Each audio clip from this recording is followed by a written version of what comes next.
చాలాసేపు కూర్చున్నారు కదా సిస్టర్ అందుకే అని అంటే అది కామన్ అనమాట, నాకు కామన్ అయిపోయింది. అయితే మరి కాలేజ్లో లాంగ్ స్టాండింగ్ అండ్ ఇంట్లో లాంగ్ స్టాండింగ్ ఇవన్నిటి వల్ల ఇబ్బంది. అయితే మరి టెస్ట్లో అయ్యి అన్ని చేసిన ఏమీ లేదు, నార్మల్ ఉంది బై గాడ్ గ్రేస్. అయితే దాన్ని భరించే శక్తిని అయితే దేవుడు నాకు ఇస్తున్నాడు.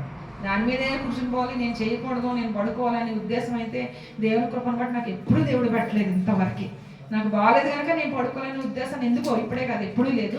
అందుబట్టి దేవుని కొందరు దేవుడు ఇంకా శక్తినిచ్చి ఆయన పని చేయించుకుంటూ ఆయనలో ముందు కొనసాగేటువంటి కృపను మాకు మా కుటుంబానికి దేవుడు అనుగ్రహించాలని మీ ప్రార్థనా సహాయతను కోరుకుంటున్నాం. దేవుడి కొద్ది మాటలు దీవించుగాక. ఈ సమయం అంతా అందరూ లేచి నిలబట్లయితే దేవుని యొక్క నామాన్ని స్తుతిద్దామండి. స్తుతి ఆరాధన చేద్దాం. ఈ సంవత్సరం ఇంతవరకు కాపాడి ఆఖరి ఆదివారం ఈ సంవత్సరంలో 2025 సంవత్సరము ఆఖరి ఆదివారానికి దేవుని కృపను బట్టి మనల్ని క్షేమంగా చేర్చిన దేవునికి వందనాలు చెల్లిస్తూ ఆయన నామాన్ని గణపరుస్తూ మన జీవితాలు చేసిన ప్రతి మేలుకై ఆయనకి కృతజ్ఞతాస్తుతులు చెల్లిస్తూ ఆయన నామాన్ని గణపరదామండి. మన రెండు చేతులు పైకెత్తి మన హృదయాన్ని ప్రభు తడితిప్పుకొని ప్రభావారం అంతా మమ్మల్ని కాపాడారు, సంవత్సరం అంతా కాపాడారు నాయన, గతించిన నెలలు కాపాడారు ప్రభా, వరాలు కాపాడారు నాయన, దినాలు కాపాడారు అయ్యా, క్షణాలు కాపాడారు నాయన. నాయన నీ సన్నిధిలో ఈ విధంగా గణపరచుకోవడానికి మాకు కృప చూపించిన దేవా మీకే స్తోత్రం అంటే దేవుడి స్తుతి చెల్లిద్దామండి. స్తోత్రం స్తోత్రం స్తోత్రం స్తోత్రం స్తోత్రం స్తోత్రం స్తోత్రం స్తుతి స్తుతి స్తుతి స్తుతి స్తుతి ప్రభా, స్తుతి రాజా, మహోన్నతుడా మీకు వందనాలు స్తోత్రం అయ్యా, పరిశుద్ధుడా మీకు వందనాలు స్తోత్రములు, ఘనమైన దేవా మీకు వందనాలు స్తోత్రములు, పరిశుద్ధుడా మహోన్నతుడా మీకే స్తుతి స్తుతి స్తుతి స్తుతి స్తుతి స్తుతి ప్రభా.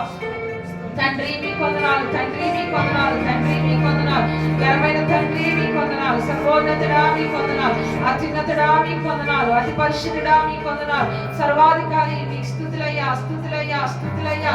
అయ్యా మమ్మల్ని కాపాడిన దేవా మీకు వందనాలు, మమ్మల్ని రక్షించిన దేవా మీకు వందనాలు, మమ్మల్ని నడిపిస్తున్న దేవా మీకు స్తుతి అయ్యా, స్తుతులు తండ్రి, స్తుతులు నాయన తండ్రి మీకు వందనాలు స్తోత్రములు. హల్లెలూయా హల్లెలూయా హల్లెలూయా హల్లెలూయా స్తోత్రములు. తండ్రి మీకు వందనాలు, తండ్రి మీకు వందనాలు. హల్లెలూయా స్తోత్రం స్తోత్రం.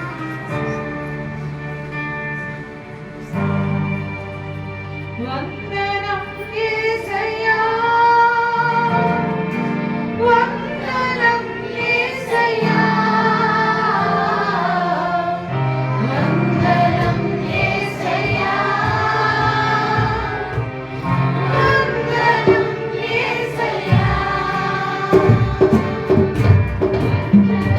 యేసయ్యా.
లెక్కించలేని స్తోత్రములు స్తుతులు చెల్లించుకుంటూ నీ కృపా దీవెనకి వందనాలు చెల్లించుకుంటూ మా ప్రభువు సర్వోన్నతుడు సృష్టికర్త అయినటువంటి యేసు అత్యున్నతమైన నామంలో ఈ స్తుతి ఆత్మ సమర్పించుకుంటున్నాను తండ్రి.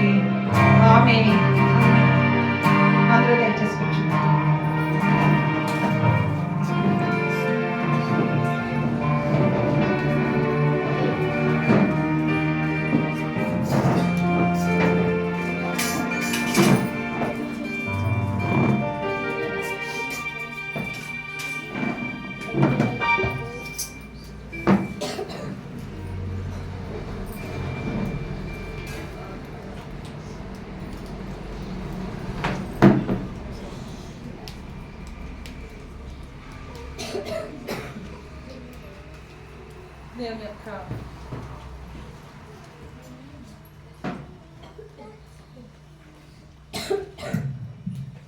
దేవుని యొక్క ఘనమైన నామానికి వందనాలండి. కూడిచిన ప్రతి ఒక్కరికి కూడా ప్రభు పేట వందనాలు చెల్లించుకుంటున్నాం. దేవుడిచ్చినటువంటి మహాకృపను బట్టి, ఆయన చేసిన ప్రతి కార్యాన్ని బట్టి మన జీవితంలో దేవునికి కృతజ్ఞతాస్తుతులు చెల్లించుకుంటున్నాం. ఈ దినాన మనం ఈ స్థలంలో ఉన్నామంటే అది కేవలము దేవుని యొక్క ఉచితమైన కృప తప్ప మరేమీ కాదండి. ఆయన ఉచితమైన కృపతోనే ఈరోజు మనం బ్రతికి ఉన్నాము. ఇది నిజము, సత్యం. ఇది లేదంటే మన బలం చేత కానీ, మన యొక్క గొప్ప కార్యాల చేత కానీ, మన డబ్బు చేత కానీ, మన యొక్క గొప్ప స్థితి జ్ఞానం చేత కానీ ఏ విషయంలో కూడా మనం ఈరోజు ఇక్కడ ఉండలేము. అయితే దేవుడు మనకి చూపించినటువంటి మహాకృపకై ఆయనకి కృతజ్ఞతాస్తుతులు చెల్లిస్తూ మరొకసారి అందరం కూడా దేవునికి స్తుతి చెప్దాం, దేవునికి స్తోత్రం చెప్దాం. హల్లెలూయా, హల్లెలూయా, హల్లెలూయా. రైట్, ఈ సమయంలో వాక్య ధ్యానంలోకి వెళ్దామండి. ప్రసంగి గ్రంథము 10వ అధ్యాయము మొట్టమొదటి వచనాన్ని చదువుదాం. ప్రసంగి 10వ అధ్యాయము మొట్టమొదటి వచనం. బుక్కావాని తైలంలో చచ్చిన ఈగలు పడట చేత అది చెడు వాసన పుట్టును. కొంచెము బుద్ధిహీనత త్రాసులో ఉంచిన ఎడల జ్ఞానమును ఘనతను తేలగొట్టును. మళ్ళా చూడండి. బుక్కావాని తైలంలో చచ్చిన ఈగలు పడుట చేత అది చెడు వాసన కొట్టును. కొంచెము బుద్ధిహీనత త్రాసులో ఉంచిన ఎడల జ్ఞానమును ఘనతను తేలగొట్టును. చిన్న ప్రార్థన చేసుకొని వాక్య ధ్యానంలోకి వెళ్దాం. మహాపరిశుద్ధుడా, మహోన్నతుడా, ప్రేమ కలిగిన తండ్రి, కృప కలిగిన దేవ, మీ పవిత్ర పరిశుద్ధ పాదములకు లెక్కలేని స్తుతులు స్తోత్రములు వందనాలు చెల్లించుకుంటున్నామయ్యా. సర్వాధికారి అయిన దేవ మీకు వందనాలు, సర్వోన్నతుడైన దేవ మీకు వందనాలు తండ్రి. ఈ యొక్క తండ్రి నాయన దినమున ప్రభువా ఈ పరిశుద్ధ మందిరంలో మేమందరం కూడా నాయన కూడి మేము స్తుతించడానికి, మిమ్మల్ని ఘనపరచడానికి మాకిచ్చిన గొప్ప తరుణాన్ని బట్టి వందనాలు. నా దేవా తండ్రి, నీ దివ్యమైన వాక్కు మాకు దయచేయండి అయ్యా. నేను మాట్లాడితే కార్యాలు జరగవు తండ్రి. నా జ్ఞానాన్ని నాయన ఉపయోగించి మాట్లాడితే నాయన నీ అద్భుత కార్యాలు జరగవు. ఏ మనిషి హృదయం కూడా నీ వైపు తిప్పబడదు. కానీ నాయన మీరు మాట్లాడితే ప్రభు అనేక కార్యాలు జరుగుతాయి. ప్రతి హృదయము కూడా నీ వైపు తిప్పబడుతుంది. కనుక నా తండ్రి మీరు మాట్లాడండి, నన్ను మరుగుపరచండి అయ్యా. అయ్యా నన్ను మరుగుపరచండి, ఎడతల ఆత్మశక్తితో నింపి ప్రభు నా ముందుండి నాలో ఉండి ప్రభు నీ బోరగా నన్ను వాడుకోమని అడుగుచున్నాను ప్రభు. నీ కొందనాలు రిక్తురాలనయ్యా. అయ్యా కేవలం నీ కృపతో ఇక్కడ నిలబడి ఉన్నాను తండ్రి. నీ ప్రేమ చెప్పున తండ్రి దివ్యమైన నీ వాక్కును ప్రభా కూడిన ప్రతి ఒక్కరికి నాకు మాకు మీరు నైనా అనుగ్రహించి బలపరిచి స్థిరపరచమని, అది విత్తబడి ఈ వాక్యమునైనా ప్రతి హృదయం గ్రహించినట్లుగా ప్రతి హృదయాన్ని సిద్ధపరచమని, ప్రతి ఒక్కరికి నాయన వినగలిగే చెవి గ్రహించేటువంటి హృదయము దయచేయమని జీవాధిపతి అన్ని స్తుతులు చెల్లించుకుంటూ ఈ వాక్యాన్ని బట్టి ప్రభు మమ్మల్ని సరి చేసుకోవడానికి, ఈ వాక్యాన్ని బట్టి ప్రభు ఆదరణ పొందడానికి, ఈ వాక్యాన్ని బట్టి నా దేవ మమ్మల్ని స్థిరపరచుకోవడానికి నీలో సహాయం చేయమని యేసే మహిమగల నామంలో ఈ ప్రార్థన వేడుకుంటున్నాను తండ్రి. ఆమేన్. చదవనటువంటి ఈ వాక్యాన్ని మనం చూసినట్లయితే, బుక్కావాణి తైలంలో చచ్చిన ఈగలు పడుట చేత అది చెడు వాసన కొట్టును. ఫస్ట్ పార్ట్ ఇక్కడ చూస్తే బుక్కావాని తైలం. యాక్చువల్గా ఇప్పుడున్న జనరేషన్ ఎవరికి తెలియదు, నాకు కూడా తెలియదు నిజానికి. కానీ నేను అనుకోవడం నా ఊహ ఏంటంటే, ఎప్పుడో మదర్ వాళ్ళు చెప్పిన ప్రకారం ఆ తైలము బాగా అంటే సెంట్ దాన్ని అందరికీ తెచ్చి మరి అమ్మేవారు అనుకుంటా. అయితే ఇప్పుడంటే ఈ డియోడ్రెంట్లు అవి వాడుతున్నాం, కానీ అవన్నీ ఏంటంటే ఆల్కహాలిక్ ఇవి రకరకాలు ఉంటుంటాయి, అది ఒకటి. కానీ అప్పట్లో మా నాన్నగారు వాడుతూ ఉండేవారు నూర్జహాన్ అని ఒక సెంట్ అనమాట. ఆ సెంట్ ఎలా తయారు చేస్తారంటే, ఇది కాదు గ్యాస్తో ఉన్న ఈ ఆల్కహాలిక్ స్ప్రేలు కాదు, అవి ఏంటంటే సెంట్ అని అంటే ఈ ఏమంటారు, పువ్వుల పెటల్స్ ఉంటాయి చూసారా, పువ్వులు ఉన్నాయి కదా, వాసన ఫ్రాగ్రెన్స్ వచ్చి మంచి వాసన వచ్చే ఫ్లవర్స్ అన్నీ ఉంటాయి కదా, వాటి పెటల్స్ తీసుకొని, అంటే వాటి రెక్కలు తీసుకొని, అంతే కదంటే రెక్కలే కదా, అవన్నీ తీసుకొని వాటిని ఏం చేస్తుంటే క్రష్ చేసి వాటిలోంచి తైలం తీస్తారట. ఆ తైలంతో చేసేది ఒరిజినల్ అంటే దాంట్లో ఏమీ ఉండదు.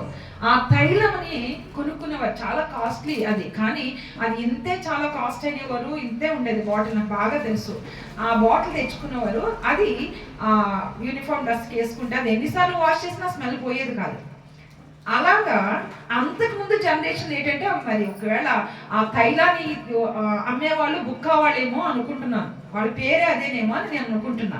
అయితే వాళ్ళు తైలం ఉంటుంది వాళ్ళ దగ్గర, నింపుకొని ఉంటారు, దాన్ని తీసి ఎవరొస్తే వాళ్ళకి అమ్మదం అనేది జరుగుతుంది నాకు తెలిసి. అయితే ఈ బుక్ కావాలి తైలము ఎంత మంచి వాసన అని అంటే, ఇక్కడ మూత ఓపెన్ చేస్తే ఆ స్ట్రీట్ అంతా వాసన వెదజల్లుతుందంట. అంటే ఆ స్ట్రీట్ నిండా యాక్చువల్గా వాళ్ళే ఉండి అమ్ముతారు అనమాట. మనకి ఓల్డ్ సిటీలో అలాగ అమ్ముతూ ఉంటారు అన్ని రకాల వరుసగా. అదే విధంగా ఇలాగా ఆ లైన్ స్ట్రీట్ అంతా కూడా స్టూడెంట్స్ మాట్లాడద్దు, సండే స్కూల్ టీచర్స్ మాట్లాడదు కదా, టేక్ కేర్ అబౌట్, రైట్. అయితే అమ్ముతూ ఉంటే ఆ మూత అమ్మేటప్పుడు మూత తీయాలి కదా వేయడానికి, అదంతా స్ప్రెడ్ అయిపోయింది అనమాట, అంతటి సువాసన. అయితే వీడు తీసినప్పుడు ఏమాత్రం ఒక 2-3 ఈగలు పడితే కదండి ఏమవుతుంది, వాళ్ళు చూసుకొని పెడతారు, కానీ అదంతా చెడిపోద్దంట. చూడండి, అంత వీధి వచ్చే స్మెల్ వచ్చేటువంటి స్ట్రాంగ్ అయిన ఆ సెంట్, ఈ యొక్క దాంట్లో చచ్చని ఈగలు పడ్డాయి అనుకోండి, కంపు కొట్టేస్తుందట. వాకింగ్ కరెక్ట్ కదా, సో ఖచ్చితంగా అది జరిగేదన్నమాట. అదే విధంగా దేవుడు దేంతో పోస్తున్నారు చూడండి, కొంచెం బుద్ధిహీనత. ఎంతండి, కొంచెం బుద్ధిహీనత ఏం చేస్తాట, త్రాసులో పెడితే జ్ఞానం కానీ ఘనత కానీ ఏమవుద్దటండి, తేలిపోద్దంట. చూసారండి ఇలా కదా, ఇక్కడ బుద్ధిహీనత ఉందనుకోండి, ఇక్కడ జ్ఞానము తెలివి ఉందనుకోండి, ఈ బుద్ధిహీనత ఏమో కిందకు వస్తే జ్ఞానం పైకి వెళ్ళిపోద్దండి. చూడండి ఎంత, మళ్ళీ కొంచెం ఎంత అనేది, కొంచెం బుద్ధిహీనత. కొంచెం బుద్ధిహీనత ఏం చేస్తుందంటే, రైట్, ఏం చేస్తుందంట, జ్ఞానాన్ని ఘనతని తేలజేసేస్తుందట. ఎందుకు ఈ వాక్యం ద్వారా దేవుడు మాట్లాడుతున్నాడు మనకి అని అంటే, ఒకటి చెప్తాండి, మనం అందరూ ఇక్కడ ఉన్నాం కదా, మనందరూ ఇక్కడ ఉన్నాం కదా, అందరూ మంచోళ్ళేనా కాదా? మీరు మంచోళ్ళు కదా, మీరు మంచోళ్ళే, చెడు కూడా ఉందంట, రైట్. మనందరూ ఎవరు ఉదయం వేసి ప్రేర్ చేస్తామా, చేస్తాం. బైబిల్ చదువుతామా, చదువుతాం, రైట్. తినేటప్పుడు ప్రేర్ చేసుకుంటామా, చేసుకుంటాం. బయటికి వెళ్ళేటప్పుడు ప్రేర్ చేసుకుంటామా, చేసుకుంటాం. వీలుంటే ఏదో పని మీద వెళ్తే తిరిగి వచ్చా కూడా పని జరిగించినందుకు దేవునికి వందనాలు చెప్తాం లేదా, చెప్పరు అనుకుంటా, అందుకే నవ్వుతున్నారు కొంతమంది ఇక్కడ, రైట్. ఆ పని జరిగిందని దేవునికి వందనాలు తెలియజేస్తాం. ఓకే, ఇదంతా సరే. మరి పడుకునేటప్పుడు ఖచ్చితంగా చేస్తాం. ఎందుకు, ప్రభా నీకు రాకడ వచ్చేస్తే నువ్వు తీసుకెళ్ళిపో. ముఖ్యంగా దానికంటే ముందేంటి, పిచ్చి పిచ్చి కళలు రాకుండా సహాయం చేయి. ఇదే కదా ప్రార్థన, నాకు ఏ పిచ్చిన కళలు రాకుండా మంచి నిద్ర. ఎంత నిద్రట, సుఖమైన నిద్ర. ఎందుకే వాళ్ళు అసలు సుఖమైన నిద్రని ఇవ్వు ప్రభా. ఉదయాన్నే లేవాలి, నేను మళ్ళీ స్తుతించుకోవాలి. అది మళ్ళీ దేవుడికి ఏంటంటే అదనమాట, రైట్. ఉదయాన్నే లేచి నేను మళ్ళీ స్తుతించుకునే కృపని దయచేయని ఇలాంటి ప్రార్థనలు చేస్తాం కదా. అంటే మనందరం ఎవరు మంచోళ్ళు, మన జరుషా కదా, మంచోళ్ళమే కదా, మన అందరం కూడా మంచోళ్ళమే. అయితే మనకి ఈ మంచితనము మన వాక్యపరంగా చేసుకుంటే జ్ఞానం ఉంది, మనకి దేవుని బిడ్డలకు ఒక ముద్ర ఉంది, స్టాంప్ కదా. అంటే మనకు ఒక ఘనత ఉందంటారా, ఉంది. నీ జాబుని బట్టి నీకు ఒక ఘనత, నీ చదువుని బట్టి నీకు ఒక ఘనత, నీకు నా ఆస్తిని బట్టి నీకు ఒక ఘనత, నువ్వు చేసినటువంటి ఇంకేదైనా పరిచయం బట్టి ఒక ఘనతలు ఉన్నాయి, జ్ఞానం కూడా ఉంది. అయితే ఈ అంతటిలోని 100%, ఇప్పుడు అందరూ మంచోళ్ళమే కదా, అందరూ మంచోళ్ళం కదండి, ఇది చెప్పాం కదా, క్వాలిటీస్ ఉన్నాయి కదా. అయితే 100% మంచోళ్ళు ఎవరు? 100% అయితే లేవు, అట్లీస్ట్ 90 ఉండొచ్చేమో. 70 నుంచి వేసుకుందామండి, కొంత మరి 60 కాదు, 70, 80, 90, ఇంకా అక్కడి నుంచి ముందుకు వెళ్ళదు కదా, ముందుకి నడవదు. అంటే ఏముంది అక్కడ? ఏదో ఎక్కడో ఏదో చిన్న లోపం మిగిలిపోతుంది. ఎంత మనం జల్లెడి పెట్టినా కూడా ఎక్కడో ఏదో ఒకటి మిగిలిపోతుంది. అదే ఏంటో తెలుసా? కొంచెం బుద్ధిహీనత. ఈ కొంచెం బుద్ధిహీనత వల్ల ఏమవుతుందండి, మనకున్న జ్ఞానం, మనకున్న వివేచన, మనకున్న తెలివి, మనకున్న ఘనత అంతేమవుతాడండి, త్రాసులో పైకి లేసిపోద్దటండి, తేలిపోద్దట. చూసారా? బుక్కవాని తైలము మూత తీసిన వెంటనే ఆ యొక్క మంచి ఫ్రాగ్రెన్స్ అలాగే స్ప్రెడ్ అయిపోతుంది, డిఫ్యూజ్ అయిపోతుంది, అంత వెళ్ళిపోతూ ఉంటుంది. అంతైనా కూడా దానిలో ఈగలు పడితే చచ్చిన ఈగలు మొత్తం కంపు కొట్టేస్తట. ఇక్కడ కూడా అంతే, మనం 90% బాగున్నా, 98% బాగున్నా, ఆ కొంచెంలో చూసారా, అక్కడ కొంచెం బుద్ధహీనత ఉంటే కనుక ఏమవుతుందండి, త్రాసులో మనకున్న జ్ఞానం కానీ భక్తి కానీ పైకి లేసిపోతుందట. ఇలాగా ఇంకొక మాట, మార్నింగ్ ఇదే విషయాన్ని దేవుడు నాతో మాట్లాడితే నేను అంతా కూడా రాసుకున్నా, అన్ని వచనాలు చెప్తుంటే రాసుకున్నా. నేను వాక్యం ఏంటంటే ఇదే రిలేటెడ్ వాక్యం కూడా నాకు వినిపిస్తూ ఉంది. నాకు ఇది ఒక సూచన అనమాట, దేవుడు ఇచ్చే సూచన, పరిశుద్ధాత్మ దేవుడు నడిపిస్తున్నాడు అనే దానికి. అక్కడ ఏంటంటే మనకు తెలుసు, పిండికి ఒకటి కలిపేమనుకుందాం చేసేదానికి, చపాతీలు అనుకోండి, లేకపోతే మనం పూరీలు చేస్తారు అందరూ, అవి కానీ ఇవన్నీ చూస్తే కనుక వాటి కోసం ఏం చేస్తాం, ఒక పిండి ముద్దని కలుపుతాం. బాగుంది, ఫ్రెష్గా ఉంది, ఇప్పుడు చెయ్యాలి. అయితే నిన్నటి పిండి ఏదో పక్కన కొంచెం ఎంత పులిసిన పిండి ఉంది, ఎంత పులిసిన పిండి పక్కన ఉంది, దీన్ని తీసుకొచ్చి దీనిలో కలిపేసి అదెందుకు పారేయడు అని మనం కొంచెం కన్ఫ్యూజ్గా బిహేవ్ చేస్తాం కొన్నిసార్లు కదా. ఆ కొంచెం తీసుకొచ్చి దీంట్లో వేసి కలిపేసాను అనుకోండి, ఏమవుతుందో చెప్పండి, ఒక గంట పోయిన తర్వాత ముద్దంతా ఏమైపోద్ది, పులిసిపోతుంది. అంటే కొంచెం బుద్ధిహీనత ఎలాగైతే జ్ఞానాన్ని ఘనతను చేసేస్తుందో, రెండో ఒకటో చంచిన ఈగలు మరి ఆ బుక్కవాని తైలంలో పడితే ఎలాగైతే కంపు కొడుతుందో, మనిషి జీవితంలో కూడా అంట ఎంత మంచిగా ఆ చిన్న విషయంలో, ఆ కొంచెం ఆశలో, కొంచెం అవివేకంలో, కొంచెం సనుగుల్లో ఏమవుతుందండి, మనం తేలిపోతా ఉంటామంట. మన జ్ఞానం తేలిపోద్దంట, మన భక్తి తేలిపోద్దంట, మన విశ్వాసం తేలిపోద్దంట. అదే దేవుడు ఈరోజు మనతో మాట్లాడుతున్నారు. అలాగ చేసిన వాళ్ళు చాలా ఎక్కువ మందే కనబడతారు బైబిల్లో, చాలా భక్తి పరులు, గొప్పోడు, కానీ చిన్న బుద్ధిహీనత వల్ల ఏమవుతుందంటే జీవితంలో త్రాసులో తేలిపోతా ఉంటారనమాట. అలాంటి ఒక విషయాన్ని మనం ఇక్కడ జ్ఞాపకం చేసుకుందాం. సంఖ్యాకాండము 12వ అధ్యాయము 2వ వచనాన్ని మనం చదువుదామండి. సంఖ్యాకాండము నంబర్స్, సంఖ్యాకాండము చదవండి అమ్మ. 12వ అధ్యాయం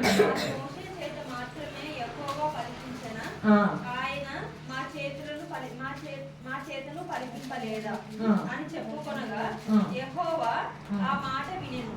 యెహోవా భూమి మీద ఉన్న వారందరిలో మిక్కిలి సాత్వికుడు. యెహోవా అలా కాదండి, చూడండి, యెహోవా మాట వినెను. మోషే, మర్చిపోయారు, మోషే భూమి మీద ఉన్న వారందరిలో మిక్కిలి సాత్వికుడు అయిపోయింది అక్కడ. ఓకే, థ్యాంక్ యూ అమ్మా. అయితే ఈ వాక్యాన్ని మనం చూస్తే గనక ఏం చేశారటండి ఇక్కడ ఈ యొక్క అధ్యాయంలో, సంఖ్యాకాండంలో ఇక్కడ జరిగిన విషయము ఏమి అని అంటే, మోషే మీద ఏం చేశారటండి, సనుక్కున్నారట. ఎవరు సనుక్కున్నారు? దేవునికి విరోధముగా మాట్లాడారంట వీళ్ళు. దేవునికి ఏం చేశారంటే విరోధముగా మాట్లాడినటువంటి వారిగా మనకి ఇక్కడ కనిపిస్తా ఉంది. ఎవరు వాళ్ళు అనంటే ఇక్కడ మిరియాము, అహరోను. ఎవరండి మిరియాము, అహరోను? Yes, very good. ఎవరు చెప్పేవాళ్ళు చెప్పాలి. ఎవరు మిరియాము, అహరోను? మిరియాము ఎవరు? మోషే యొక్క అక్క. ఆ బిడ్డను దేవుడు దీవించాలని ప్రార్థన చేయండి ఇక్కడి నుంచి. ఓకే, ఇంకా జ్ఞానంతో. ఎవరండి మిరియాము? మోషే యొక్క అక్క. అహరోను ఎవరండి? అది కూడా చెప్పాలి. చూసావా? రైట్, 90%. అహరోన్ ఎవరు? మోషే యొక్క అన్నండి. మరి చెప్పాలి, అన్న తరపు అనకూడదు. రైట్, మోషే యొక్క అన్న ఎవరండి? అహరోను. మోషే యొక్క అక్క ఎవరండి? మిరియాం. ఆ రోజు నేను చెప్తూ మా ఫ్యామిలీ లాగే వాళ్ళ యొక్క ఫ్యామిలీ అని చెప్పాను. అన్న, చెల్లి, తమ్ముడు. మరి ఇంకా మనకు తెలుసు వాక్యం బాగా. రైట్, అయితే ఇక్కడ ఈయన మీద చనుక్కున్నారంట. ఎవరి మీద చనుక్కున్నారండి? ఇక్కడ నేను చెప్పింది 12వ అధ్యాయం 2వ వచనం చదివారు కదా, సంఖ్యాకాండం 12వ అధ్యాయము 2వ వచనం కదమ్మా వెన్నెల చదివింది. రైట్. సో ఇక్కడ చూస్తే కనుక వారు మోషే చేత మాత్రమే యెహోవా పలికించిన, ఆయన మా చేతను పలికింపలేదా అని చెప్పుకొనగా యెహోవా ఆ మాట వినెను. ఇక్కడ పై విషయం గురించి మనం ఎక్కువగా ధ్యానించవలసిన అవసరం లేదు. కానీ ఇక్కడ సొంత అన్నయ్య అక్కే ఏం చేస్తారంటే మోషే మీద సనుక్కున్నారంట. వాళ్ళు ఏం చేస్తారు? ఇక్కడ మాట అంటే దేవునికి, యెహోవా తండ్రికి విరోధముగా మాట్లాడారు. మనకి ఇంకా మనం ఒకసారి వెనక్కి వెళ్తే కనుక మిరియాము చేసినటువంటి కార్యాలు ఎంత గొప్పగా ఉంటాయో తెలుసా? ఆ యొక్క ఎర్ర సముద్రము దాటి వెళ్ళినప్పుడు, ఎర్ర సముద్రము దాటిన తర్వాత ఈ మిరియాము ఏం చేసిందో తెలుసా అండి? మొత్తం స్త్రీలందరితో కలిసి నాట్యమాడుతూ దేవుణ్ణి స్తుతించి గాన ప్రతిగానములు చేశాను అని ఉంటది. ఆ మిరియాము పాడినటువంటి పాట కూడా ఇక్కడ నిర్గమకాండంలో 15వ అధ్యాయం తర్వాత రాసి ఉంటుందండి. అక్కడ ఏమేమి ఆవిడ దేవుని స్తుతించిందో, ఏ రకంగా ఆమె దేవుని గణపరిచిందో అక్కడ రాసి ఉంటది. అలాంటి గొప్ప మిరియాము కదా. అంటే ఆమె అక్కడ ఒక్కటే దేవుని స్తుతించిందని అనుకుంటా? ప్రతిసారి దేవుని స్తుతిస్తూ గణపరుస్తూ నాట్యమాడుతూ వెళ్ళొచ్చు. ఆమె పేరు ఏమని ఉంటదంటే ఇక్కడ బైబిల్లో ప్రవక్తి అని ఉంటదండి. మిరియాం గురించి ఏముంటది తెలుసా?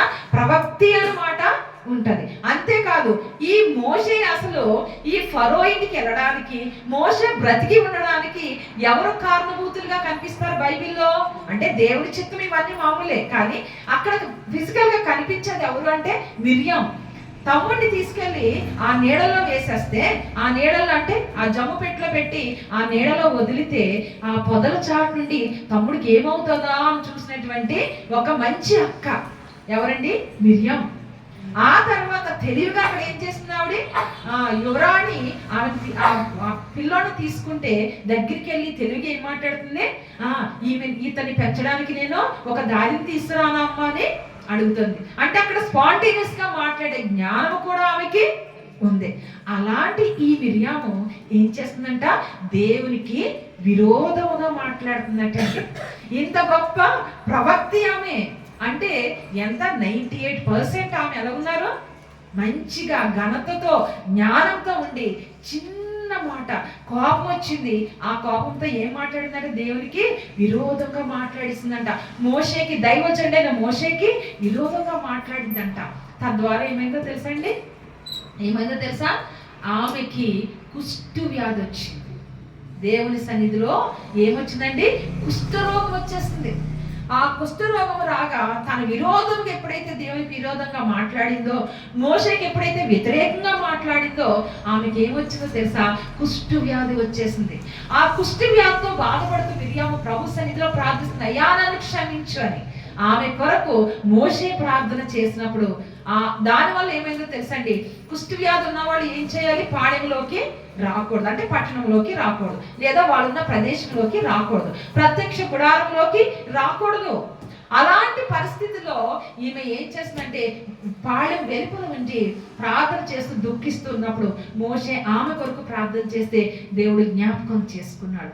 ఆమె మరలా తిరిగి ఆమెను వదిలేసి ఇశ్రాయేలు ప్రయాణం చేయగలరా? చేయలేరు. దాంతో ఏమైందంటే వారికి ప్రయాణం మరలా వెనక్కి అయిపోయింది. కొద్ది రోజులు ఆమెకి ఆ కుష్ఠ వ్యాధి తగ్గేంత వరకు, అసలు తగ్గదు నిజానికి, కానీ ప్రార్థన చేయడం వల్ల దేవుడు కనికరించి ఆమె కుష్ఠ వ్యాధి పోగొట్టడం జరిగింది. అప్పుడు వరకు ఇశ్రాయేలు ప్రయాణం ఏమైపోతుందంటే ఆగిపోతుంది అన్నమాట. ఆమె ఎప్పుడైతే స్వస్థత పొందిందో ఆ తర్వాత మరి తను తగ్గించుకున్నప్పుడు, అయ్యా నా అపరాధమును మన్నించు అని అడిగినప్పుడు, తన దేవుడికి విరోధంగా మాట్లాడే విధానాన్ని క్షమించుమని దేవుని సన్నిధిలో అడిగినప్పుడు దేవుడు తన బుద్ధిహీనతను ఏం చేశారండి? క్షమించి ఆమెకి స్వస్థతని దయచేశారు. ఆ తర్వాత ఇశ్రాయేల్లో నడుచుకొని వాళ్ళ ప్రయాణం కొనసాగడం అనేది జరిగింది. చూసారా, దేవునికి విరోధంగా మాట్లాడేటువంటి ఒక బుద్ధిహీనత. ఈమె ఎలాంటి ఆవిడండి? ఒక ప్రవక్త అని చెప్పాను. అంటే బుక్కావని తైలమంతా పరిమళించి ఆ వాసన వచ్చేటువంటి గొప్ప దైవచంద్రాలమే. పాటలు పాడుతూ మరి స్తుతి ఆరాధన చేస్తూ ఇశ్రాయేల్ స్త్రీలందరినీ నడిపించినటువంటి ఒక ప్రవక్త ఆమె. అలాంటి ఆమె దేవునికి విరోధంగా మాట్లాడేటప్పటికీ అక్కడ దేవుని ఉగ్రత ఆమె పడిపోయింది. ఎందుకో తెలుసా? ఆమె త్రాసులో ఆ సమయంలో ఏమైందండి? తేలిపోయింది. అయితే తిరిగి దేవుని సన్నిధిలో క్షమాపణ కోరినప్పుడు తిరిగి తన మొదటి స్థితిని తను పొందుకోగలిగింది. మనం ఆలోచిద్దాం, ఏమో దేవునికి విరోధంగా మాట్లాడుతున్నామేమో, ఏ బుద్ధిహీనత మనలో ఉంటుందో మనకు తెలియదు. మనం ఏం చేయాలి? ఇప్పుడు మనం పరీక్షించుకోవాలి. ఇది ఉందా నాలో, అది ఉందా, ఒకవేళ ఇది ఉంటే నేను విడిచిపెట్టాలని దేవుని సన్నిధిలో అడగవలసిన వారిగా మనం ఉన్నాం. రైట్. రెండవ మాటని ఇంకొక పరిస్థితి నేను చూపిస్తాండి. పరిశుద్ధ గ్రంథంలో సంఖ్యాకాండము 17వ అధ్యాయము. ఇందాక 12 చదివారు కదండి, ఇప్పుడు 17వ అధ్యాయము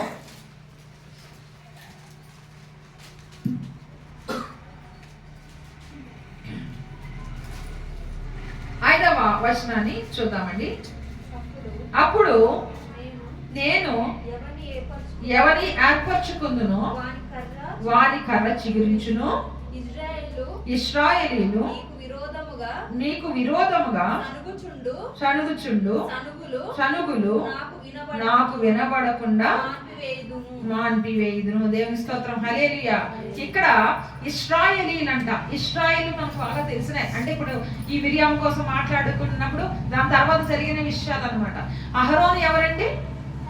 మోషే యొక్క అన్న. అయితే మోషేని దేవుడు ఆ సినాయి పర్వతం దగ్గర పిలిచినప్పుడు మోషేని ఆ బర్నింగ్ బుష్ దగ్గర మాట్లాడుతున్నప్పుడు మోషేతో అక్కడ ఏం చెప్తున్నారు అని అంటే, దేవుడు నేను చాలా నెత్తివాడని, నేను మాట్లాడలేను అని ఆయన చెప్తూ ఉండగా ఆయన దేవుడు మాట్లాడిన మాట ఏంటంటే, నీకు నోటిగా ఎవరిని ఇస్తాను? అహరోన్ ఇస్తాను, నీవు అతనికి దేవుడుగా ఉండు అని దేవుడు చెప్పాడు. ఆ అహరోన్ ఎవరు యాక్చువల్గా? మోషే యొక్క అన్న.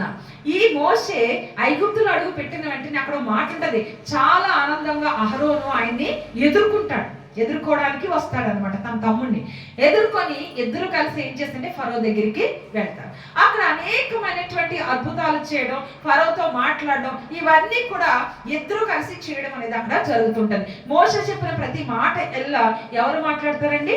అహరోను. అయితే ఈ అహరోను దేవుడు ఎన్నుకొని ఏం చేశారంటే ఈ ఇశ్రాయేలుకి ఒక యాజకుడుగా నిర్మిస్తారు.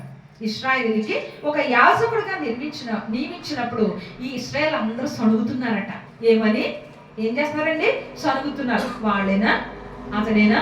మేం కాదా? మేము పని చేయమా అంటూ ఇక్కడ మాట్లాడుతూ సణుగుతున్నారట దేవునికి విరోధంగా. సణుగుతూ ఉంటే దేవుడు ఒకటే మాట చెప్పారు, ఏమంటే మీ 12 గోత్రాలు కదండి ఇశ్రాయేలు, 12 గోత్రాలు మీ పెద్దలైన వారి దగ్గర నుంచి ఏం తేవాలంట? ఒక్కొక్క కర్ర తీసుకొని రండి సాదృశ్యంగా. ఆ కర్రలని ఏం చేయాలి? ప్రత్యక్ష గుడారంలో పెడితే ఎవరి కర్ర మార్నింగ్కి చిగురిస్తాదో వారినే నేను ఎన్నుకుంటాను, అతన్నే నేను మీకు యాజకుడిగా, ప్రధాన యాజకుడిగా చేస్తానని దేవుడు చెప్తా ఉన్నాడు. అయితే ఉదయానికి ఎవరి కర్ర చిగురించిందటండి? అహరోను కర్ర చిగురించడమే కాదు, బాదకాయలు కాసేస్తుందంట. చూసారండి? అయితే అలాగ దేవుడు మాట్లాడి అక్కడ దేవుడికి కోపం వచ్చింది. ఆయన ఏమన్నాడే, మీరు సనిగిన సనుగులు అవన్నీ మాన్పివేయుదును అంటే తీసేస్తానని అంత వరకు ఆయన వచ్చారు. కానీ మరలా మోసే పని ఏంటి? మరలా ఆయన పాదాల చెంత పట్టుకోవడం, పాడడం, సాష్టాంగ నమస్కారం చేయడం, ప్రభావులందరినీ క్షమించు, వీళ్ళ సనుగులు క్షమించు, నన్ను జ్ఞాపకం చేసుకొని ఎంతవరకు తీసుకొచ్చా కదయ్యా, ఇప్పుడు చంపేస్తే ఎట్లా అని బ్రతిమాడుకోవడమే మోషే పని. అందుకనే మోషేని ఏం చెప్పారు దేవుడు? ఈ భూమి మీద ఉన్న వాళ్ళందరిలో ఎవరంటైనా సాత్వికుడు అని చెప్తున్నాడు. ఈ విధంగా ఇశ్రాయేలీయులు ఏం చేశారంటే ఎన్ని అద్భుతాలు చూశారు. ఎర్ర సముద్రంలో అద్భుతం చూశారు, దానికంటే ముందు ఐగుప్తుల అద్భుతాలు చూశారు. ఇక్కడ ఇశ్రాయేల్ పెద్దలు మెయిన్లీ దేవుడు ఎన్నుకున్నవాడు. ఎవరో తెలుసండి ఇశ్రాయేల్ పెద్దలు అంటే? ఇక్కడ నేమ్స్ అక్కడ ఉండవు, కానీ మోషే జనాంగం అందరికీ తీర్పు తీరుస్తూ ఉన్నాడట మార్నింగ్ లేస్తే. ఏంటది? న్యాయం తీరుస్తా ఉన్నాడు. న్యాయం తీరుస్తూ ఉంటే ఏమైంది? అతను అలసిపోతుంటే వాళ్ళ మామ చూచి ఇత్రో వచ్చి అతను దర్శించడానికి వచ్చి అంటాడు, అయ్యా ఉదయం నుంచి సాయంత్రం వరకు నువ్వే చేస్తే గనక నీవు అలసిపోతావు కదా, నీవు నియమించు, శ్రేష్టమైన వాళ్ళని నియమించంటే ఏం చేశాడంటే ఈయన 100 మందికి ఒకళ్ళు చెప్పిన, 50 మంది ఒకళ్ళు చెప్పిన, అలాగా ఒకరి మీద ఒకరిని అధికారులుగా పెట్టి పెద్దలు, ఇశ్రాయేలు పెద్దలందరినీ కూడా న్యాయం తీర్చేవారిగా పెట్టాడు. అయితే ఇప్పుడు వాళ్ళ న్యాయం తీర్చడానికి ఎవరి జ్ఞానం కావాలి? దేవుడి జ్ఞానం కావాలి. ఇప్పుడు వాళ్ళు ఏమనుకుంటున్నారు? మాతో దేవుడు మాట్లాడలేదా, మా ద్వారా దేవుడు మాట్లాడలేదా, మేము గొప్పోళ్ళం కాదా అని వాళ్ళు ఏం చేస్తున్నారంటే ఇక్కడ ఎప్పుడు చూసినా అహరోనేనా, మేమెందుకు కాదు అని సణుగుతున్నారంట. చూసారండి, దేవుని వాక్కు వాళ్ళలోకి వచ్చి ఇశ్రాయేలీలకి తీర్పు తీర్చేటువంటి గొప్ప వ్యక్తులుగా వాళ్ళని చేస్తే వాళ్ళు ఏమంటున్నారండి? ఇక్కడ సణుగుతున్నారట. అహరోనేనా, మేం కాదా, దేవుడు మాతో మాట్లాడలేదా, మేము గొప్పోళ్ళం కాదా? చూసారండి, ఎంత చక్కని పరిమళమైనటువంటి ఒక గొప్ప జీవితాన్ని, ఘనతను దేవుడు వాళ్ళకి ఇచ్చాడు. ఒక దైవ జ్ఞానాన్ని దేవుడు వాళ్ళకి ఇచ్చాడు. వాళ్ళకు ఒక ఘనతని ఇచ్చాడు దేవుడు ఇశ్రాయేలు అందరిలో. అయితే ఆ ఘనత చిన్న బుద్ధిహీనత వల్ల ఏమైపోయిందండి? ఇక్కడ తేలిపోయింది. చూసారా, చిన్న బుద్ధిహీనత, సనుగుడు అనేటువంటి బుద్ధిహీనత ఇక్కడ కనిపిస్తా ఉంది. ఈ బుద్ధిహీనత ఇశ్రాయేలీలో మనం చూస్తా ఉన్నాం. ఇక్కడ మరొక వ్యక్తిని మనం చూస్తే గనక ఈ వ్యక్తి మంచి సేవకుడు, పరిచారకుడు, గొప్ప పరిచారకుడు, మంచి ప్రవక్తకి సేవ చేసినటువంటి వ్యక్తి. కొంచెం బుద్ధిహీనత వల్ల అతని యొక్క ఆత్మీయ జీవితం అంతా కూడా పడిపోయి కుష్టి వ్యాధి తెచ్చుకున్నాడు. బాగా తెలిసావు అందరికీ. ఎవరో చెప్పండి చూద్దాం. ఎవరండి? మీకు చెప్పలేదు ఇంకా స్టోరీ? ఎవరండి? ఫస్ట్ రో చూడట్లేదు. ఆన్సర్ గెహాజీ. చెప్పట్లేదు, రైట్. అయితే ఇక్కడ ఈ గెహాజీ ఏం చేశాడో చూడండి. చిన్న బుద్ధిహీనత, అదేంటో తెలుసా అతనికి? జీవపు డంబాన్ని కోరుకున్నాడు కదా, జీవపు డంబాన్ని కోరుకున్నాడు. 2వ రాజుల గ్రంథం 5వ అధ్యాయం 20వ వచనాన్ని మనం చూస్తే ఇక్కడ కనిపిస్తా ఉంటాడండి ఈయన. ఈ గెహాజీ ఇక్కడ కనిపిస్తాడు. చూద్దాం. నేను త్వరగా ముగించడం ట్రై చేస్తాను, చాలా సమయం అయిపోయింది. 2వ రాజుల గ్రంథము 5వ అధ్యాయం 20వ వచనం అన్నమాట. ఎవరైనా చదివితే చదవండి త్వరగా. అంతటా దైవజనుడైన ఎలీషాకు సేవకుడగు గెహాజీ సిరియానీయుడైన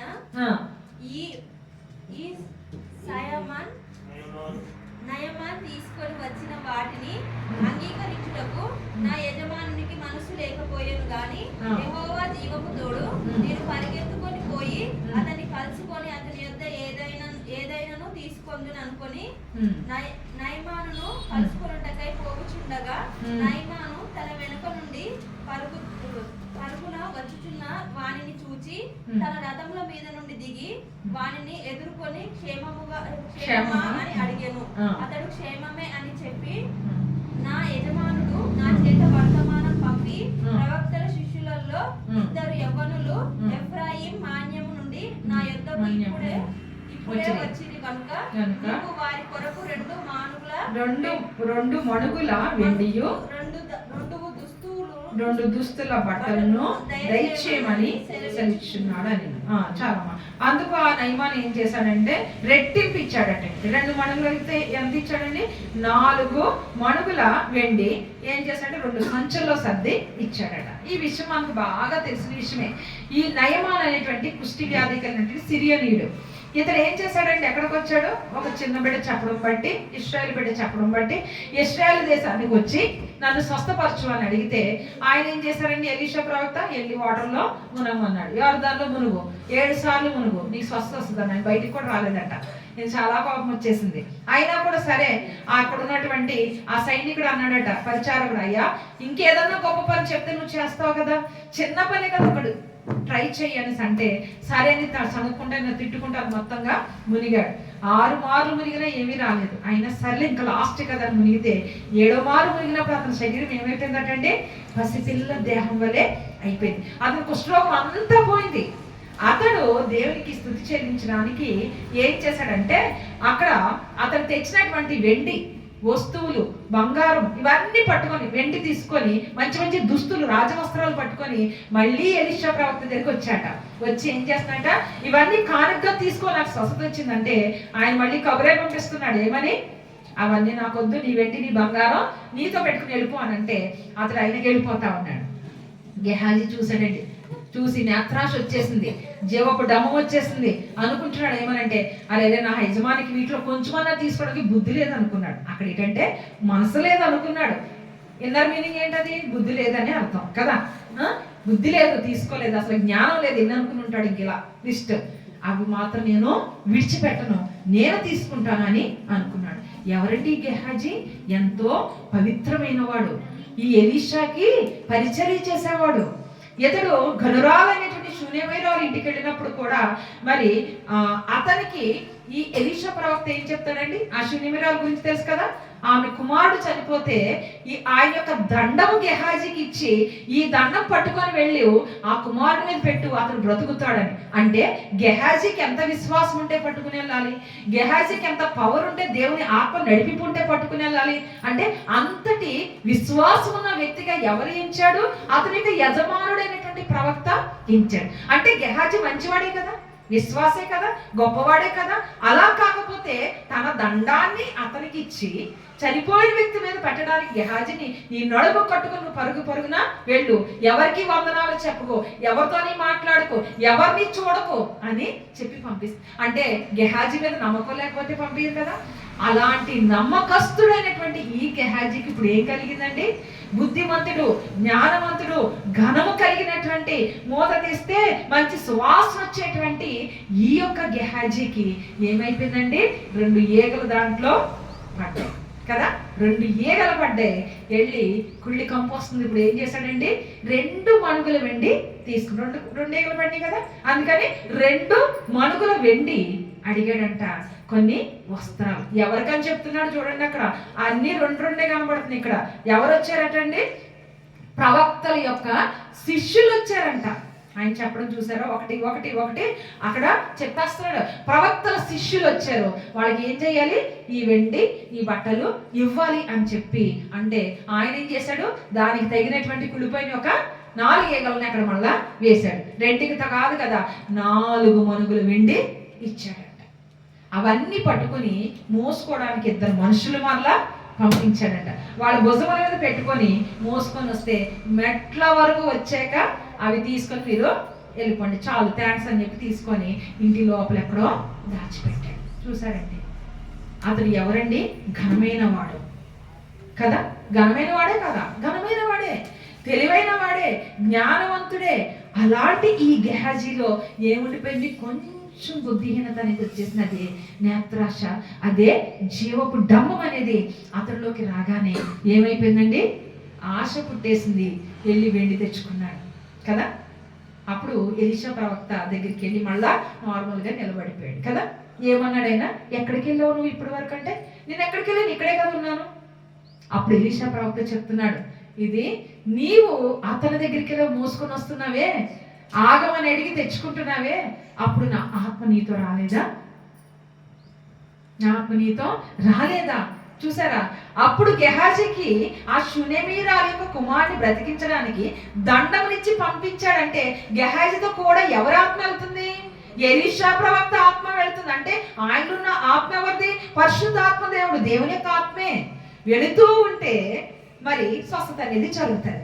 మరి ఇప్పుడు ఈ గెహాజీ అనుకోవాలి కదా, అరే నేను అప్పుడు వెళ్ళినప్పుడు కార్యం జరుగుతుందని చెప్పాడు, ఇప్పుడు నేను ఇక్కడికి వెళ్తున్నప్పుడు కూడా దేవుని ఆత్మ నాతో, నా యజమాని ద్వారా వచ్చును కదా అని అనుకోలేదు.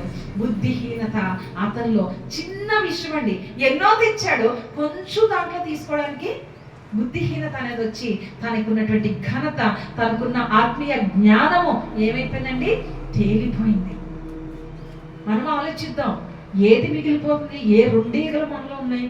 ఏ ఒక్క ఈగ పడుతుంది మనలో? ఏ చిన్న కొంచెం బుద్ధిహీనత వస్తుంది?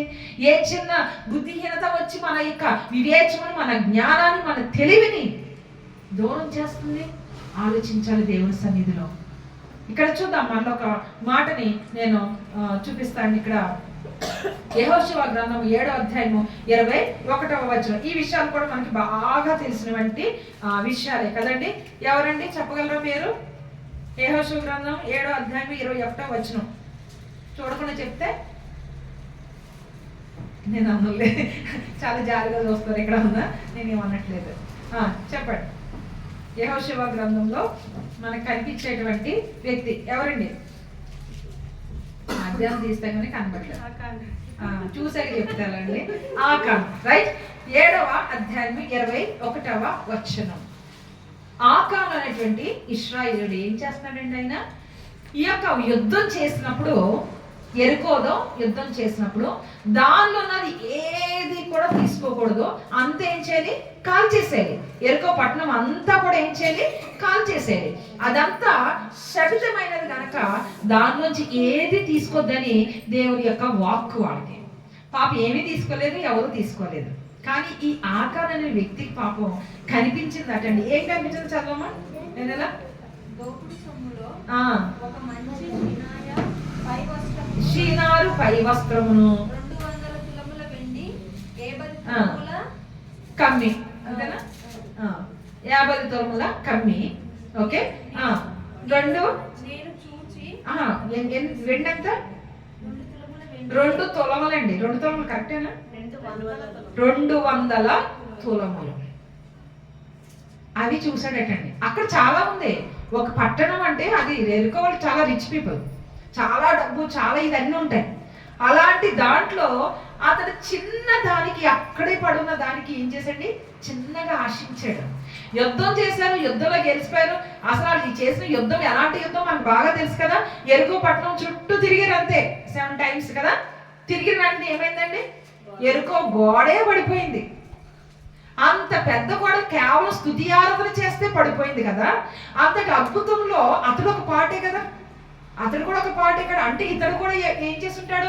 దేవుడు స్తుతించుంటాడు కదా, దేవుని గణపరుచుంటాడు కదా. అతని యొక్క స్తుతి వల్లే అది పడిపోయింది కదా గోడంతా. అలాంటి భక్తిపరుడు గొప్పవాడైనటువంటి ఈ ఆకాన్ ఏమైపోయిందండి? చిన్న బుద్ధిహీనత వల్ల అతనికి చిన్న నేత్రాశ అక్కడ కలిగి ఆ యొక్క 50 తులములన్నా కమ్మి తీసుకున్నాడంట. షీనార్ అంటే మెరిసేటువంటి పట్టు వస్త్రాలు అన్నమాట. జిగ్ జిగ్ జిగ్ అన్నది కళ్ళు మీద తీసేసుకున్నాడు. యొక్క 200 తులముల వెండి తీసుకున్నాడు.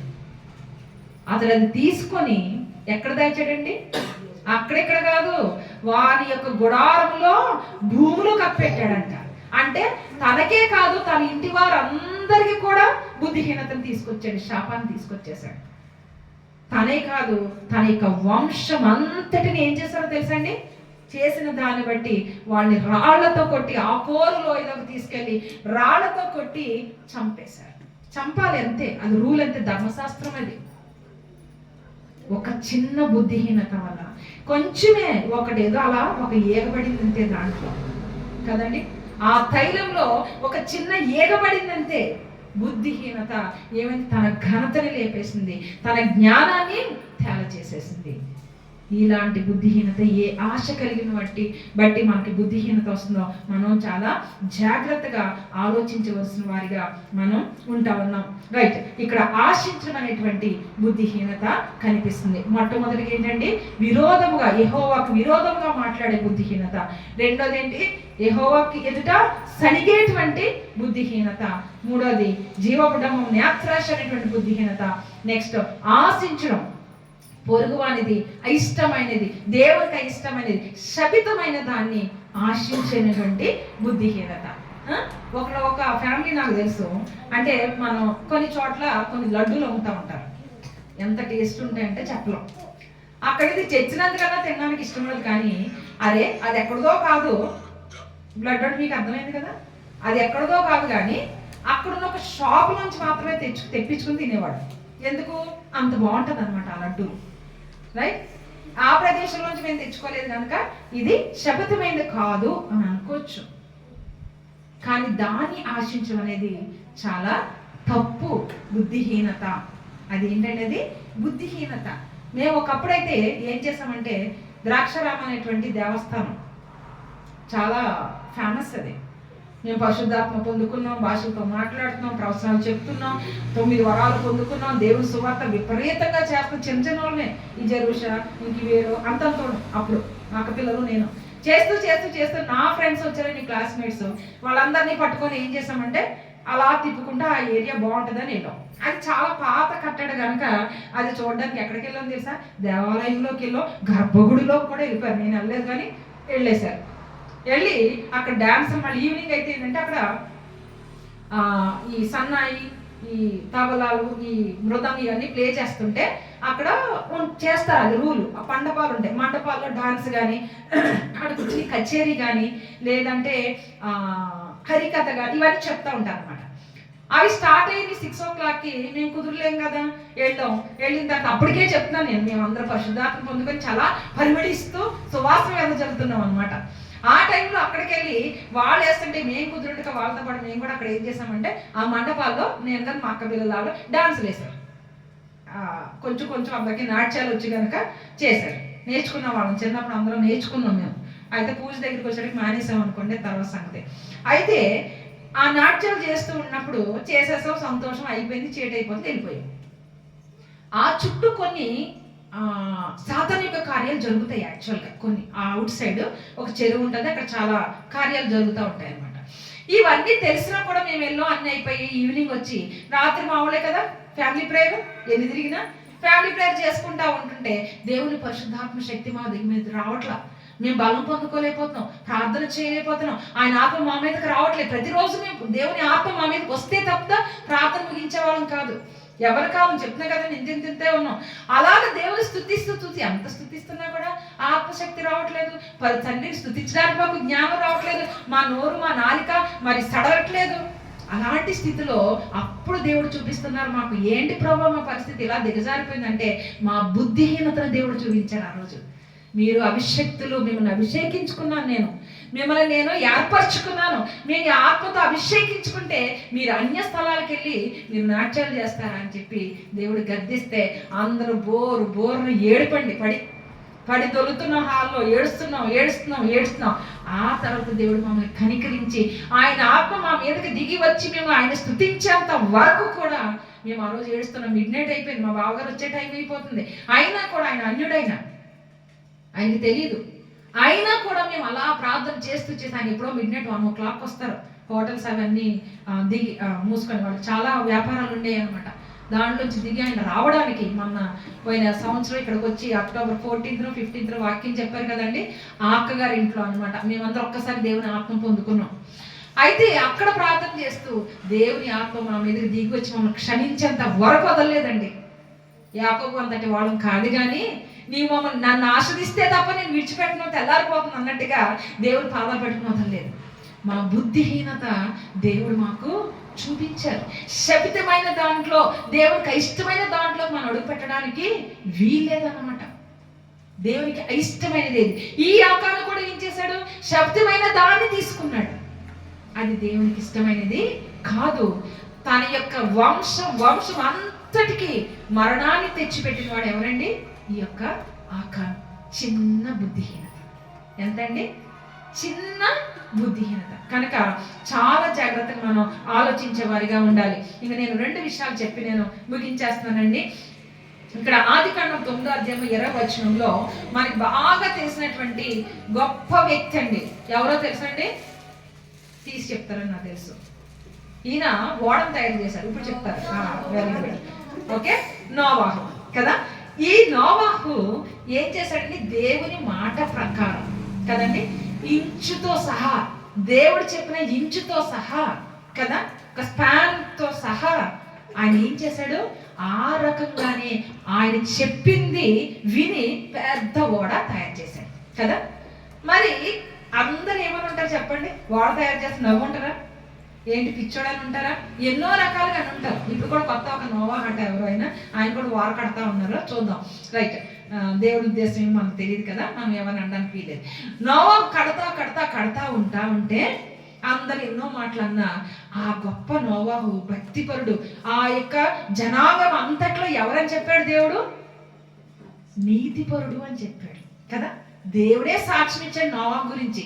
అలాంటి నీతిపరుడైనటువంటి ఈ నోవాహు ఏం చేశాడు? 40 రాత్రి పగళ్ళు భయంకరమైన వర్షం వస్తే దానిలో ఆ యొక్క ఓడ తేలితే అన్నీ అయిపోయిన తర్వాత ఏమైందండి? భూమి మీదకి వచ్చాడు. ఆయన చేసినటువంటి మొట్టమొదటి పని ఏంటి? భూమి మీదకి వచ్చాగా అంటే ఆయన ఏం చేశాడటండి? ద్రాక్ష తోట నాటాడంట. ఏం చేశాడండి ఆయన? ద్రాక్ష తోట నాటి ఆ తర్వాత ఆయన చక్కగా ఆ ద్రాక్ష పానమును చేశాడు. చేసి ఏం చేస్తాడంట? చక్కగా నిద్రపోతా ఉన్నంట, మత్తులో ఉన్నాడు అనేసి అక్కడ వాక్యంలో ఉంటది. అతను ఏం చేశాడంటే ద్రాక్ష తోట వేసాను, పిమ్మట ద్రాక్ష రసం తాగి మత్తుడై తన గుడారములో ఎలా పడుకున్నాడటండి? వస్త్రహీనుడుగా పడుకున్నాడంట. ఏం కనిపిస్తుందండి ఇక్కడ? బుద్ధిహీనత కనిపిస్తుందా? ఎవరండి అయినా? ఒక గొప్ప వ్యక్తి. దేవుడు కనిపించి చెబితే ఎప్పుడో వర్షం వస్తుంది అని అంటే, ఎప్పుడో భూమి అంతా నింపబడిపోద్ది అని అంటే, ఆ మాటని విని ఆ యెహోవా చెప్పిందంతా ఏం చేశాడు? ఇక్కడ మాట నోవాహు అట్లు చేసెను అని ఉంటది. దేవుడు చెప్పింది యావత్తు కూడా ఆయన అట్లానే చేశాడంట. చెప్తున్నా కదండి, ఇంచు ఇంచు సైతము దేవుని మాట ప్రకారం చేస్తే, అలాంటి నోవాహుని దేవుడు తన కుటుంబాన్ని రక్షిస్తే, అతని ద్వారా భూమి మీద ఉన్న జీవరాశుల్ని కూడా రక్షిస్తే, అలాంటి నోవాహు ఏం చేశాడటండి? రక్షింపబడి బయటకు వచ్చి జ్ఞానవంతుడు, ఘనమైన వాడు అనొచ్చండి అన్నమాట. జ్ఞానవంతుడేనే నోవాహు. జ్ఞానవంతుడు కాబట్టి అంత పెద్ద వాడిని ఎట్లా కడతాడండి? జ్ఞానవంతుడు. ఆయన కట్టిన దానికి అతడు తన వంశంలోనూ ఆ జనాంగంలో నీతిపరుడు అంటే ఘనమైన వాడే కదా. అలాంటి ఘనత కలిగి, అంత తెలివి కలిగి, జ్ఞానం కలిగిన ఈ నోవాహు ఏం చేశాడటండి? ద్రాక్ష తోట వేసినాడు, బాగానే ఉంది. ఆ ద్రాక్ష రసము తాగి మత్తుడై తన గుడారంలో ఎలా పడుకున్నాడంట? వస్త్రహీనుడిగా పడుకున్నాడంట. ఈయన ఎవరండి?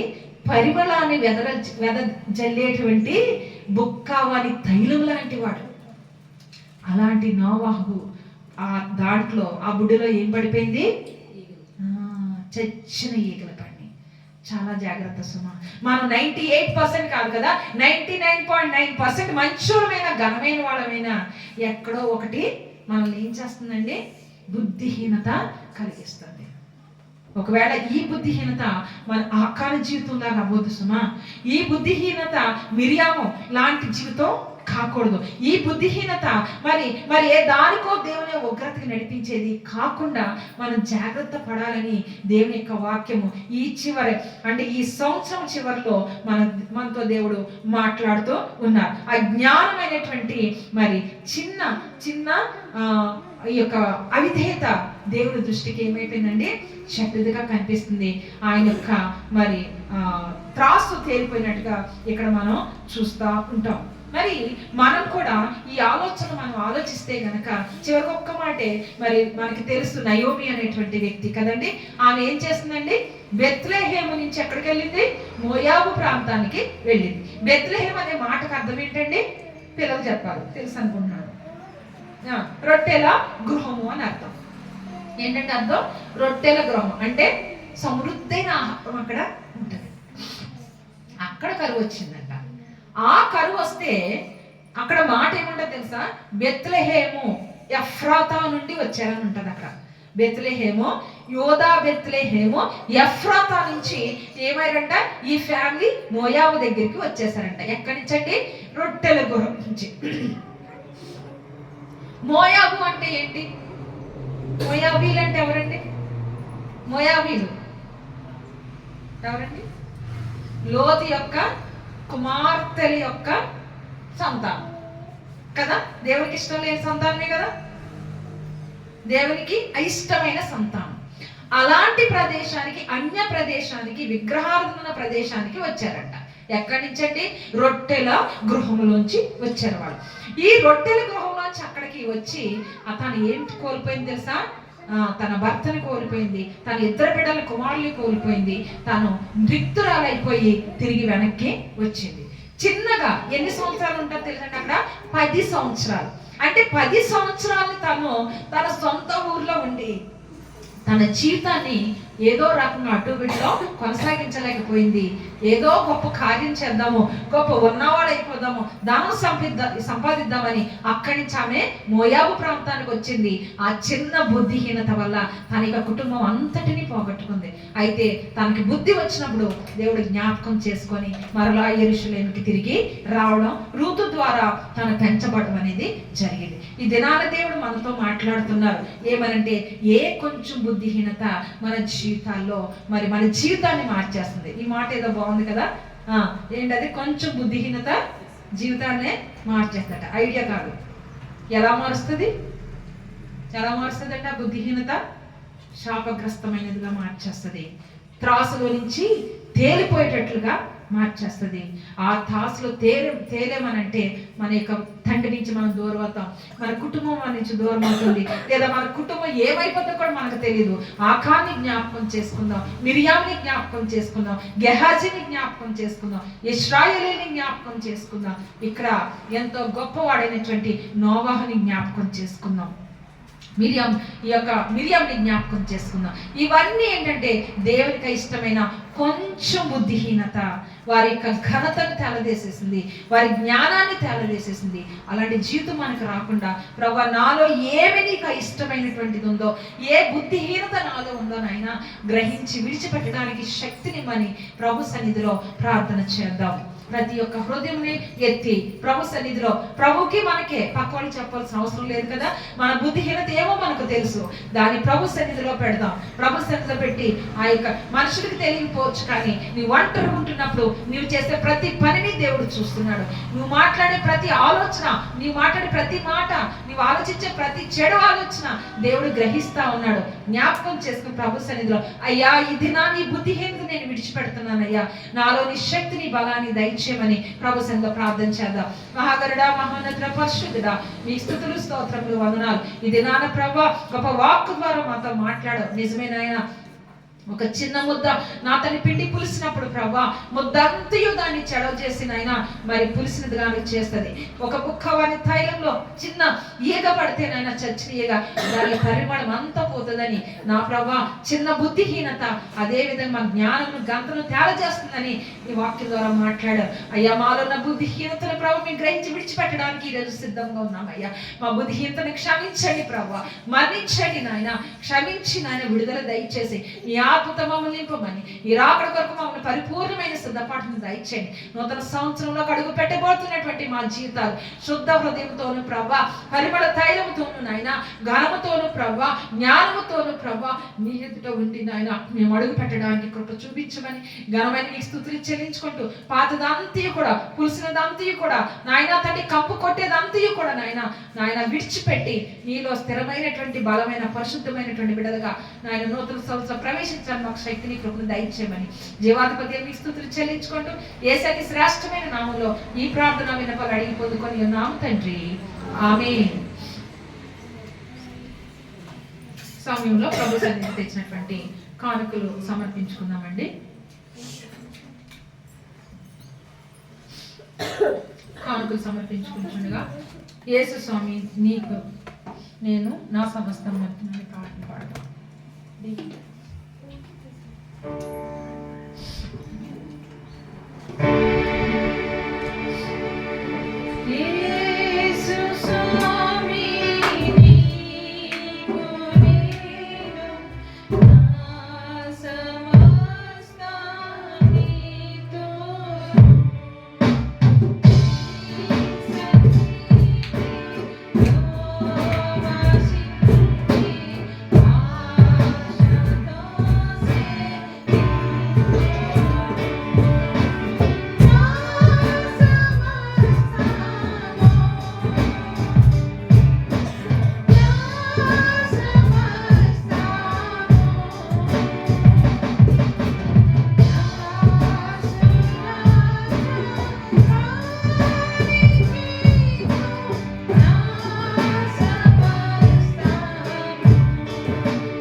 సాక్ష్యం నిమిత్తం మన మధ్య ఉన్నటువంటి సిస్టర్ విక్టోరియా గారు ముందుకు వచ్చి ప్రార్థించవలసిందిగా ప్రభు పేట మనం చేస్తున్నాం.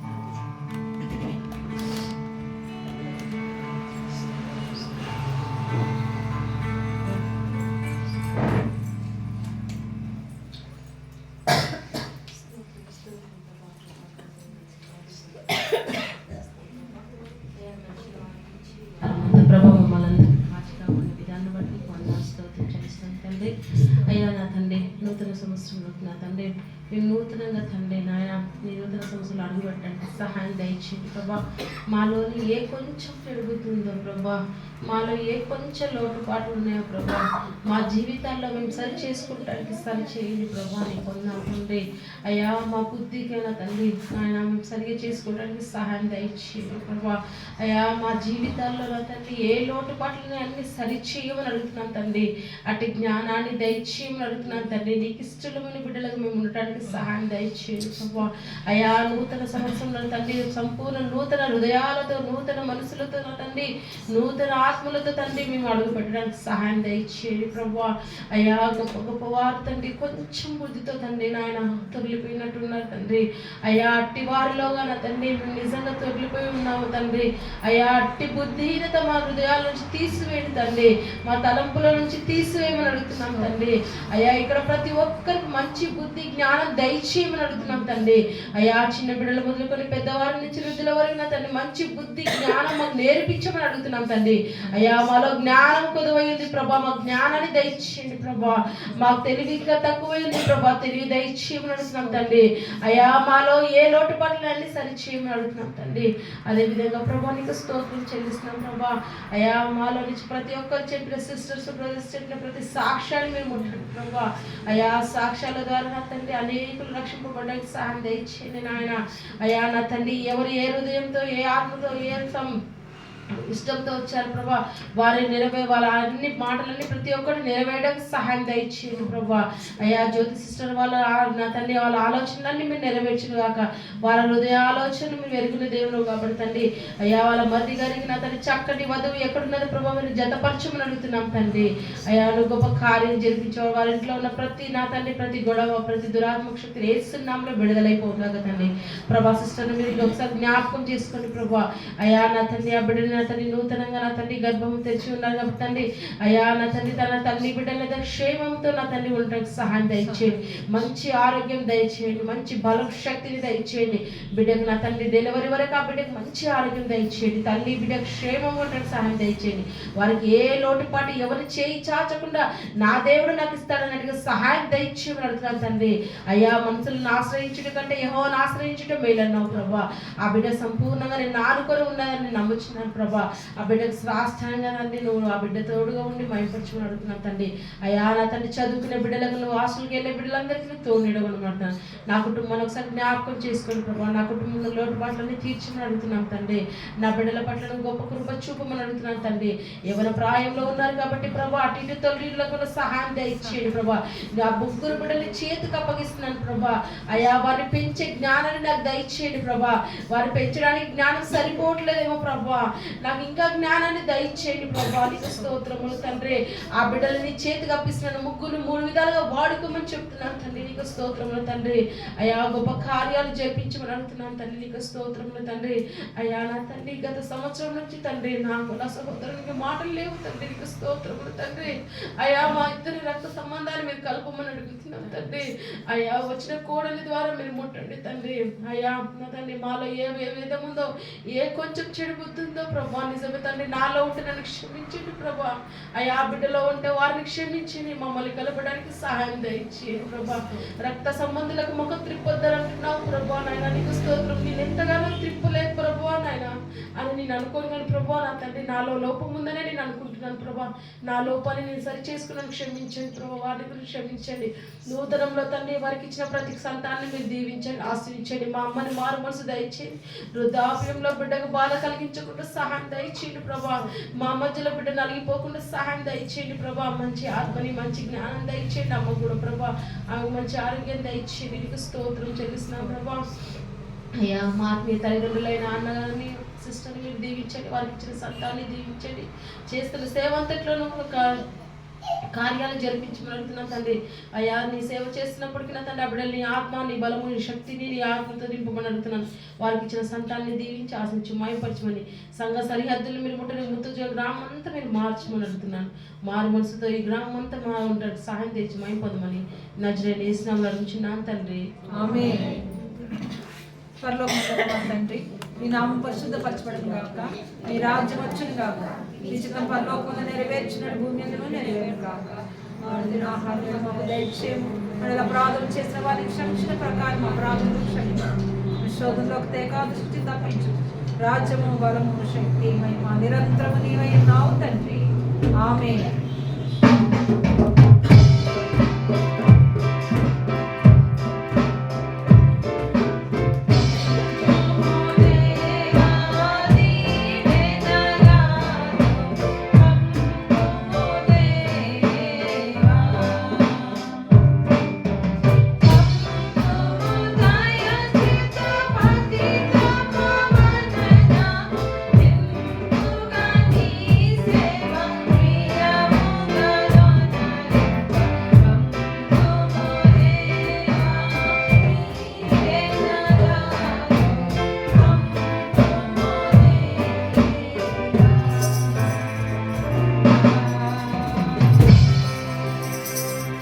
నా ప్రాణమా యెహోవాను సన్నిధించుము, నా అంతరంగమున్న సమస్తము ఆయన పరిశుద్ధ నామమును సన్నిధించుము.